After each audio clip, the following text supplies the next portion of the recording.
Hello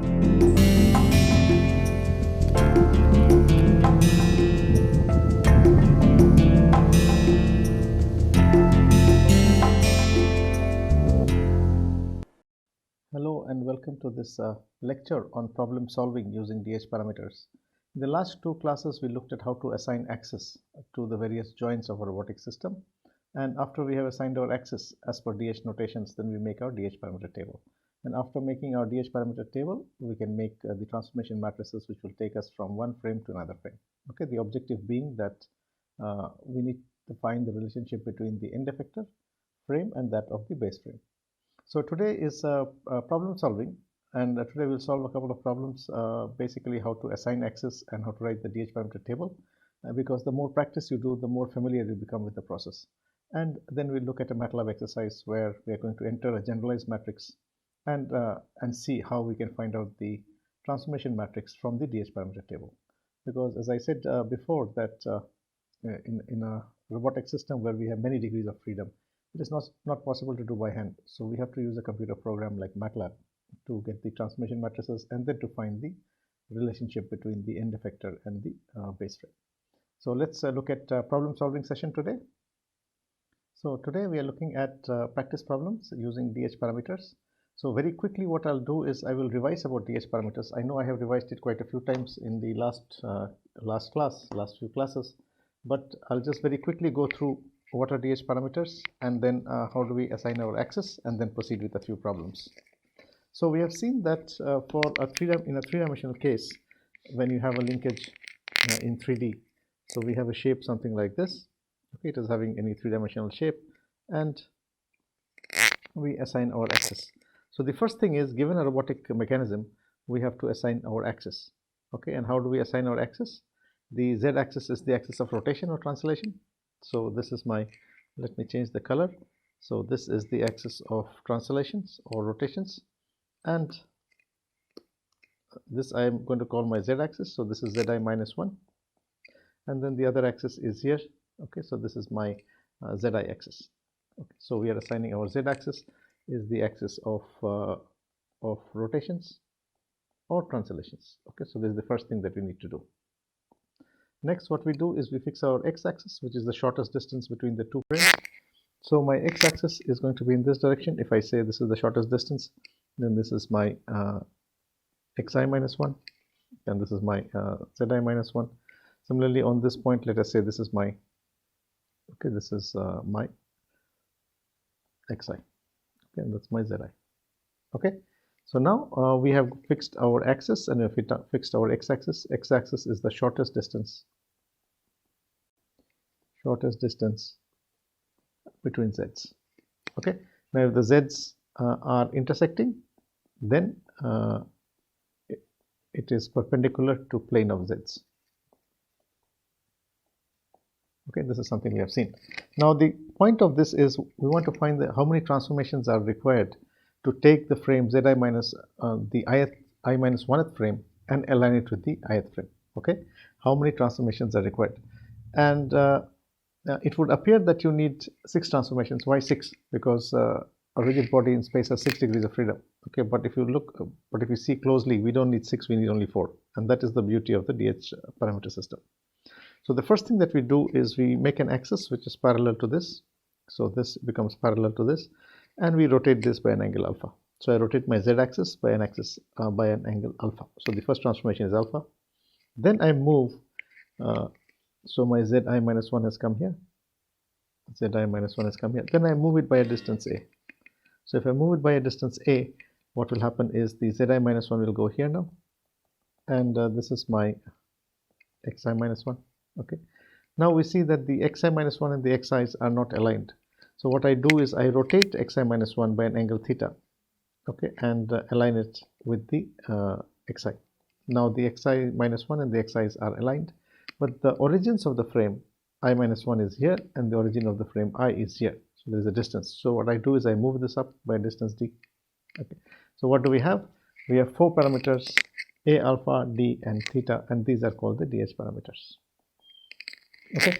Now, if you want to go from one frame to another frame, what we can do is we can get a generalized matrix which is obtained by multiplying all these four. So this is a rotation matrix.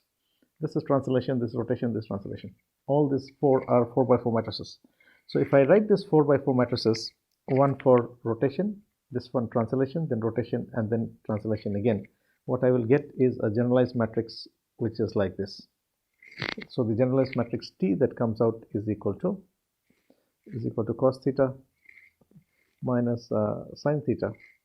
So let me write a little further.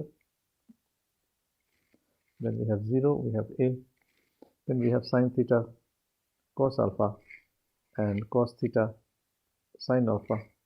Then we have minus sin alpha and minus sin alpha d, and here it is sin theta cos alpha, cos theta sin alpha, and here it is cos alpha, and the fourth one is cos alpha d. This is 0, 0, 0, 1. Okay, what is the use of this DS parameter table? The use of this is, what is the use of this generalized matrix? Is that in a computer program, what we can do is we can write the DS parameter table, which is a matrix, and then you take one row of the DS parameter table, put it into this matrix, and you'll get your respective transformation matrices. Okay, so we'll write a computer program at the end today and see how that can be done. But what we'll make use of is we're going to make use of this matrix, which is the generalized matrix. So this is the generalized matrix. Okay, so this is the matrix which is going to relate the I minus 1s frame to the ith frame, and we can put in the values of A alpha d theta, which we are going to get from our DS parameter table. So our DS table will come like this: A alpha d theta, these are the joints. So each of these rows will put in there and get the corresponding matrix 0 to 1. This one is going to be 1 to 2, and this is going to be 2 to 3. Okay, so please remember this matrix. We're going to use it. Now before we go there and write a program, what we'll do is we'll assign our axis, okay, just for practice with a few problems, because unless you have a lot of practice, it's very easy to make it, you'll get confused, and it's very difficult to actually get to be able to do it for new kind of robotic systems. So what is the guidelines? Z-axis is the axis of rotation or translation. X-axis is the shortest distance between the z's, or if the z's are intersecting, then it is perpendicular to plane of z's. So just these two rules we're going to use. Okay, so let's look at our first example. So this is our example number 1, which has a manipulator which is like this. So let's look at this manipulator, and our manipulator is like this. Okay, so this is a revolute joint and it has a prismatic joint. Okay, so if you can imagine,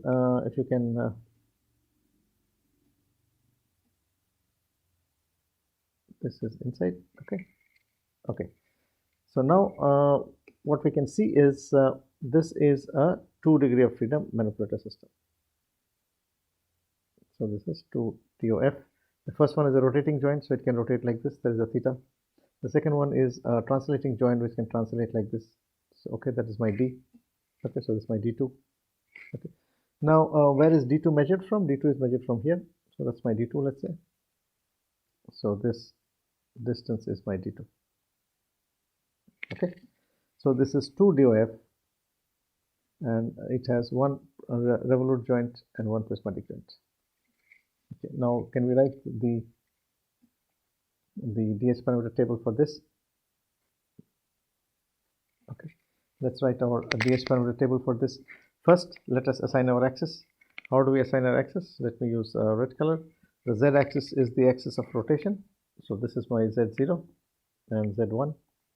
Okay, then which is my X axis? Now you have to be a little bit careful here. Okay, in the sense that when you have a prismatic joint, you have to be a little bit careful about the x-axis, because we want to find the distance between the axes. Okay, so Z0, Z1 is here. Now X0 and X1 is there. Okay, and for the second joint, this is my Z2 and this is my X2. Okay, so here we need to be a little careful, because we have a prismatic joint here now. Okay, so now we have written our DH parameter table. Now also understand how this, when the manipulator moves, the first angle is a revolute joint, so it can rotate. The second angle is a translating joint, so it can translate. Okay, so my DH parameter table will be A alpha, D and theta. Okay, so this is my DH parameter table. Now Z0, Z1, X0, X1 are the same axis. So it is 0, 0, 0, theta 1, as is the case for a revolute joint. Now the second axis is a prismatic axis. So the Z1 and Z2 are intersecting. You can see that they are intersecting at a point. Okay, so if I draw it backwards, then it will intersect at this point. Okay, so what is the distance between them? There is no distance between them. What is the angle between them?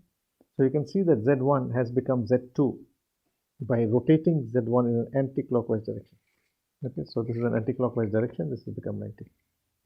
Okay, so Z1 has rotated anti-clockwise about the X, and it has become Z2. Now, what about the D? D is the distance between the X-axis. So here it is D2, and there is no theta, so this is 0. Okay, so now what we do is I can find out the transformation matrix 0 to 1. Now this is 0 to 1, one matrix, and the other matrix is going to be 1 to 2. Now how do I find this? I simply take the first row and put it in the generalized matrix. So it is 0, 0, theta 1. Okay, so I just take this matrix and put it in here. So what will you get? It's a rotation about the z-axis. So you'll get cos theta 1 minus sin theta 1, sin minus cos. Okay, then 0, 0, 1. And all the translation between the origins are 0. So what will be this matrix? This is going to be cos 1 minus sin 1, sin 1, cos 1, 0, 0, 1, 0, 0. This is 0, 0, 0. This is 0, 0, 0, 1. Okay. How did I get it? I simply took row number 1 and put in the generalized matrix. Now, what about row number 2? So row number 2, you see that there is an alpha there, D. So if you put it in the generalized matrix, what we'll get is 1, 0, 0. Okay, 0, 0, minus 1. Then we get 0, 1, 0. And we get 0 minus D2, 0 and 0, 0, 0, 1. This is what we get. Okay, so what we are getting is this, because there is a rotation of the z-axis by 90. So you look at the rotation matrix, what has happened. Okay, and there is the variable is d2 along the minus of the y-axis. So if you look at the y-axis, which direction is the y-axis? So y0 is this side. Okay, whereas x2 is going on the right side, and hence it is a minus on the y direction. Okay, so these two matrices we have got from our DH parameter table. Now what we'll need to do is we need to write a computer program which is going to take the numerical values of the rows of the DH parameter table, put it in the generalized matrix and get these matrices. Then we can multiply T01 into T12 and get the matrix T02. Okay, we can get it using MATLAB. Okay, this is what we'll do. Now before we go there, let us look at a few more examples where we'll try and see a few more mechanisms or robotic mechanisms where we are going to assign our DH parameters. So this is another robotic mechanism. Okay, so let's see, this is a robotic mechanism.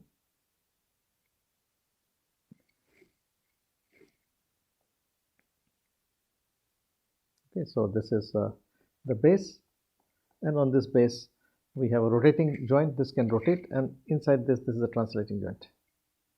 Okay, so this is translating, and this translating fellow is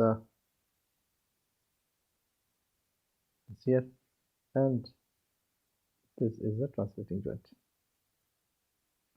First thing is we need to understand how this joint moves. Okay, that's the first thing we need to do, is to try and understand how this is moving or what is moving where. So this is the other okay. So now what is the various axis? This is a rotating axis. It rotates like this. Okay, this is my base. Okay. So this second joint can rotate about the base. This one is a translating axis. So it is a D2. This can translate. So this is a translating axis. This is a D3. Okay, so this is also a translating axis. Okay, so we have theta 1. Okay, this base is fixed. I hope you can imagine this. So the joint 2 can go up and down, and the joint 3 can also move up and down. Now we have to assign our DH parameter. We have to assign our axis first. So how do we assign our axis?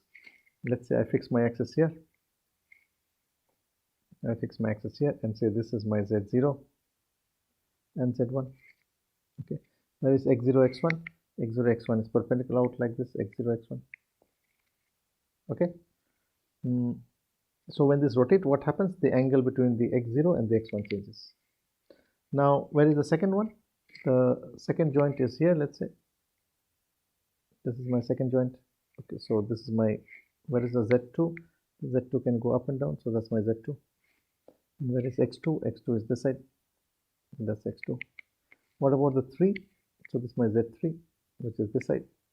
Okay, this is a translating axis, please note. So they are along the axis. Then X3 is this side. Okay. So now we can write our DH parameter table. So this is another problem. Now DH table. So the Z0, Z1 is the axis of rotation. Then X2 is translation axis in the same direction. Z3 is perpendicular to Z2. Okay, so that's correct. Okay, so now let's write our DH parameter table: A, alpha, D, and theta. So we have 3 joints, 1, 2, 3. 3 joints are there. Okay, what is the structure of this manipulator? It's revolute, prismatic, prismatic. Okay. So now the first one obviously is a revolute joint. So the first terms are always the same, 0, 0, theta 1. Now what about the second one? The second is a prismatic axis. Okay, and the z's are in the same direction. They are the same axis, so there is no distance between them. And Z1 and Z2 are the same axis, so there is no angle between them also. So it's 0. What is the variable? It is D2. So when this axis moves, what would happen is the distance between x1 and x2 will increase or decrease. That is the variable D2, which is coming here, and that's my 0. Then we move to axis 3. Now if you look at Z2 and Z3, Z2 and Z3 are intersecting axis. Okay, so if I extend it like this, they're going to intersect at that point. Okay, so they're intersecting, so there is no angle between, they are intersecting axis.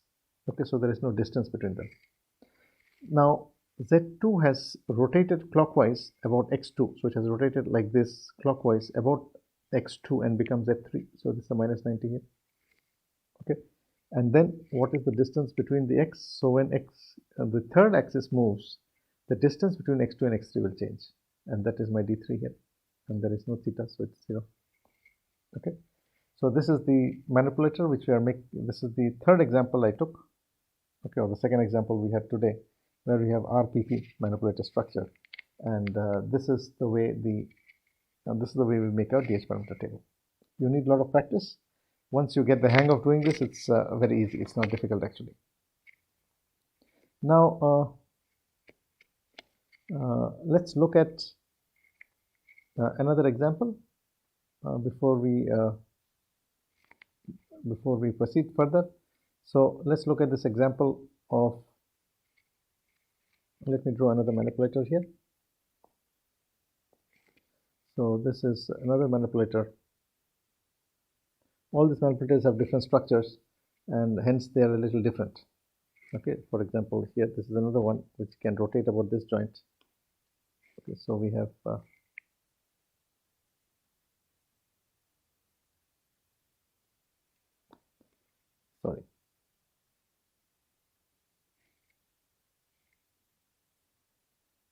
okay, this can rotate. Okay, this is the base frame which is fixed. Now this one has a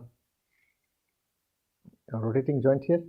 So the rotating joint is having this one arm, the second one, and there is an end effector at the end there. Okay, so what are the 3 axes? The first axis is this one, so it can rotate about that axis. Is my theta 1. Then there is an axis here, which is my theta 2. Then there's an axis there, which is theta 3. Okay, and the last axis is here. Okay, which is theta 4. Okay, now what is the length? This is L2, this is L3. Let us assume that the first axis, 0 axis, first axis, and second axis are the same axis. Let's make that assumption. Now let us assign our z-axis. Z-axis is here, so z-axis, z0 and z1 are the same axis. So z0 and z1 are the same axis. Now, which is rotating like this. Okay. Now, where is z2? Z2 is in this direction. Okay, so this is my z2. Z3 is here, and z4 is there. Okay. So we have assigned our 4 axis. This is a 4R, 4 DOF, 4R robot. Okay, we are making the assumption that the first two axes, first 0 and 1 are the same, 1 and 2 are the same point. Now let's write our DH parameter table, A alpha, D and theta. Okay, before that we have to assign our x-axis. I did not assign my x anywhere. Okay, so we need to assign the x-axis. So where is the x0 and x1? So we can assign x0 and x1 like this. So this is my x0, x1. x2 is here, x3 is there, and x4 is that same. Okay, so now the first axis is the relation between the first frame and the 0th frame. So z0 and z1 are the same axis, x0 and x1 are the same axis. So this is 0, 0, 0, theta 1 is the variable, right? Now what about the second one? Now the second one we can see is that they are intersecting again. So z2 and z1 are intersecting at a point, although they are orthogonal, but they are intersecting. So there is no distance between them. Okay, but they are intersecting. So z1 is rotated anticlockwise about x0 by 90 degrees, and it becomes z2, right? So this is 90 degrees because the rotation is like this. Okay, then what is the distance between the x-axis? They are intersecting, so there is no distance between the x-axis.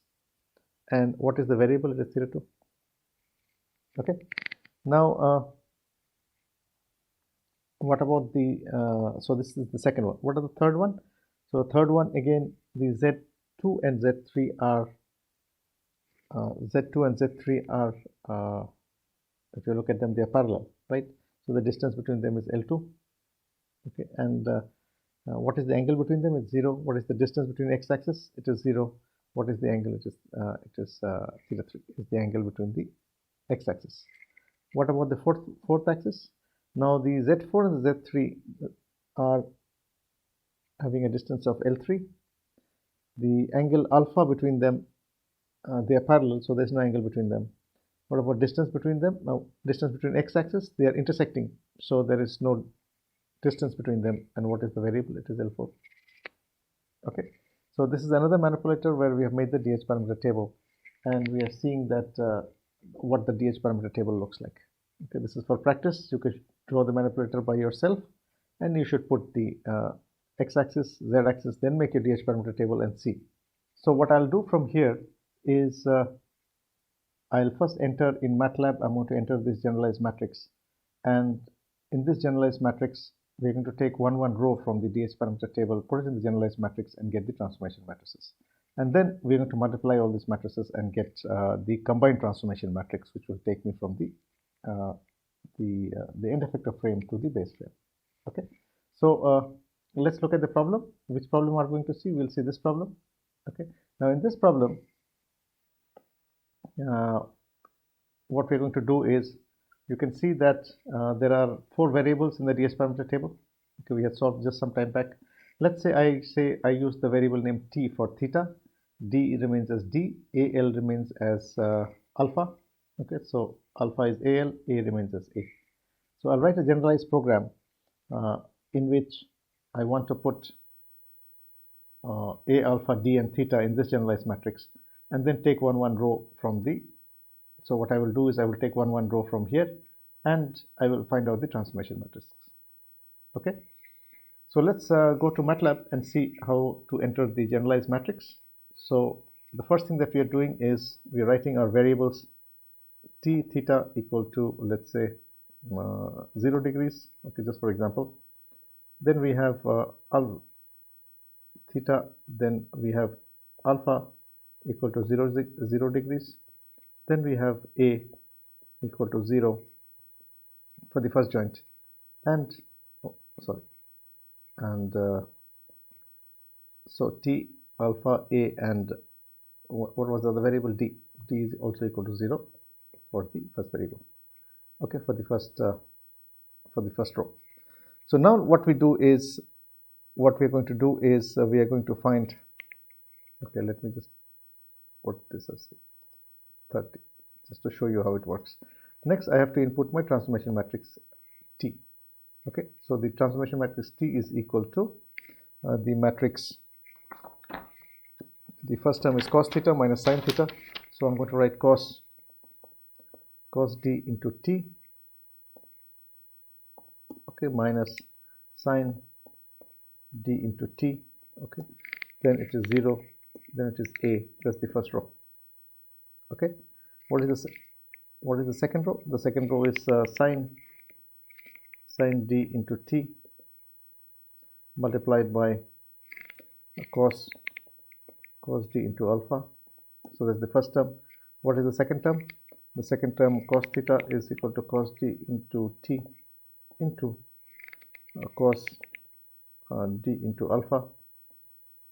Okay, the second term. What is the third term? Third term is minus sin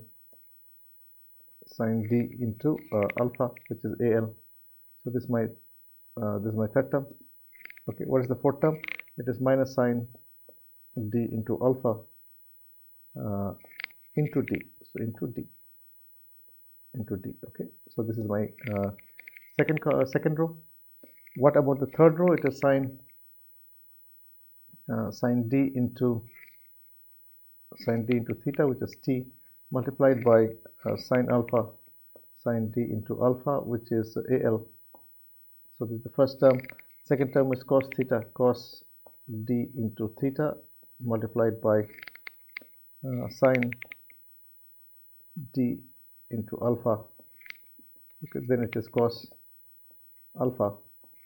Okay, and then finally it is cos D alpha into D.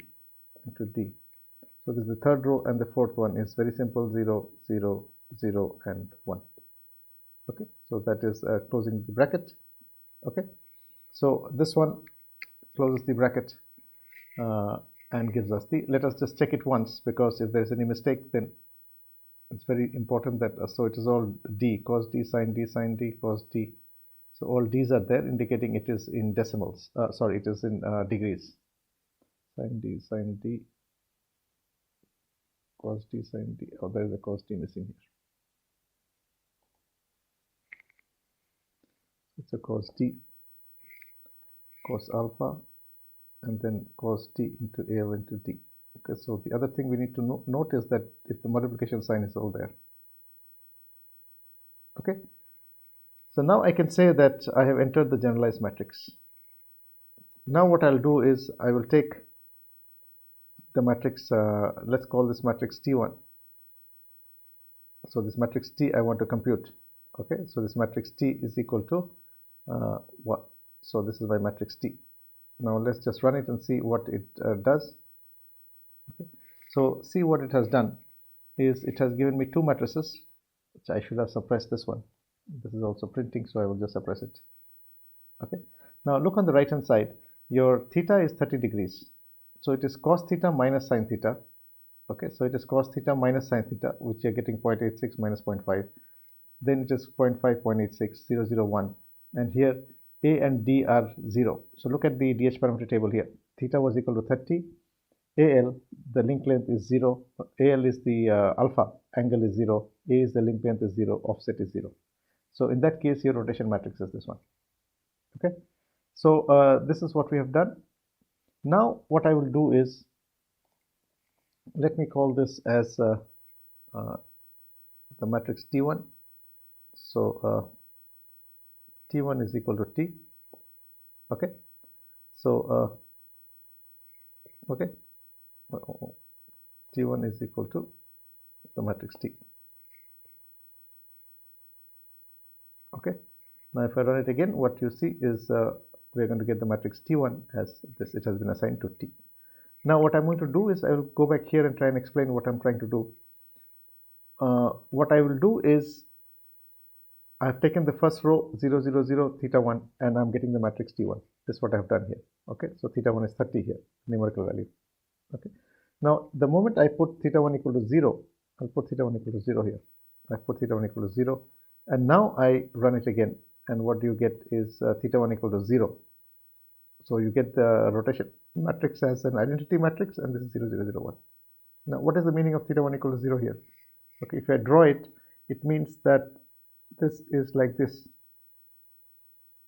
Okay, theta 1 equal to 0, and the second link is there. That's what it means. Right, theta 1 equal corresponding to theta 1 equal to 0 degrees. Okay, so let me, okay, now what is the direction of x, y, and z? Let me draw it again.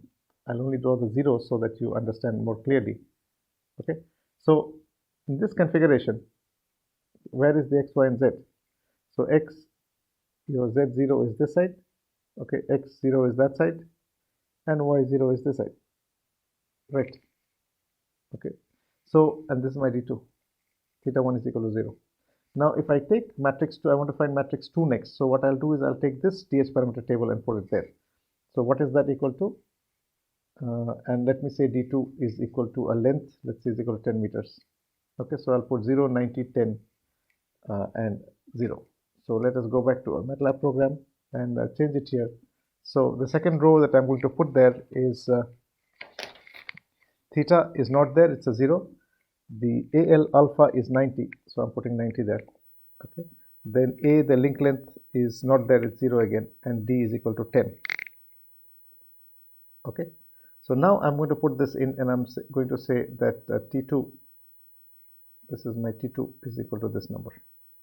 Okay, so now if I run it, you'll get the matrix T2. Okay, so this is the matrix T2. Okay, so you can see that what has happened is that your rotation matrix has become 1, 0, 0, 0, 0, minus 1, 0, 1, 0, and 0, minus 10, 0. Okay, is it correct? When we wrote here, what did I write? You look at this, both the matrices in, well, you can see both of them together here. Okay, look at this matrix and look at this matrix. Okay, they are the same matrix. Okay, D2 only I have put a number which has become 10. Now, this means that using the generalized matrix and putting a row, I'm able to get the first transformation matrix, then I'm getting the second transformation matrix. Now what we can do is we can also multiply T1 into T2. Okay, so this is something we can do. T1 is for the first one, T2 is for the second one, and what we are getting, the answer is this one.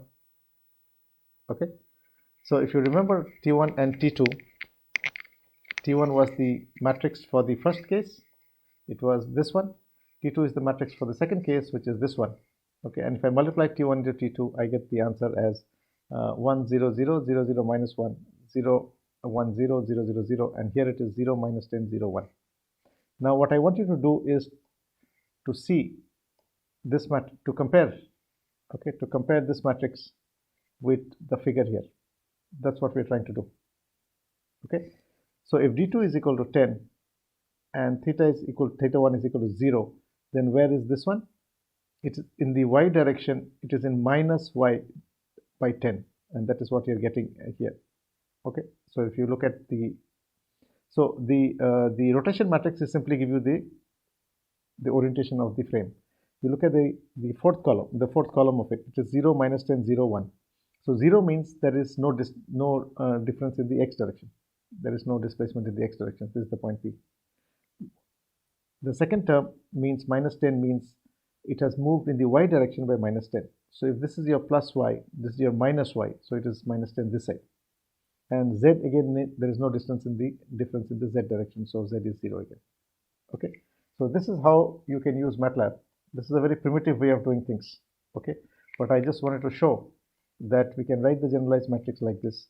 Take one row of the DH parameter table, put it in here, get the matrix, and we can do this for, let's say, 6 degree of freedom, 10 degree of freedom, multiply them all out, and you'll get your final matrix. Now, as I said, this is a very primitive way of doing things. Okay, just to give you an understanding of how it works. But a better way of doing things would be to write the DH parameter table itself. So if you look at the DH parameter table here, this is the matrix itself. And what you can do is you can take each row of the matrix, put it into that, and get your corresponding matrix. So what you're dealing with are matrices now. Okay, so as we finish our forward kinematics, inverse kinematics, we'll look at a little bit more complex way of writing programs, in which what we'll do is we will treat the DH parameter table also as a matrix. Okay, and each time we'll be taking one row, putting it into this, getting the corresponding matrix, multiplying them out, and then understanding how it works. So today was very briefly to explain how we can write the generalized matrix in MATLAB.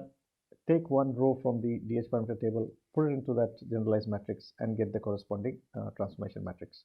And after that, what you do is multiply all the transformation matrices and get the relation between the end effector frame and the base frame.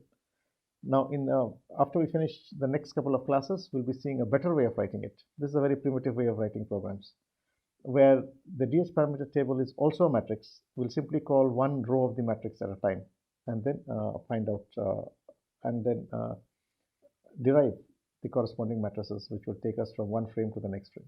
So today we'll stop here. So we'll stop. Thank you.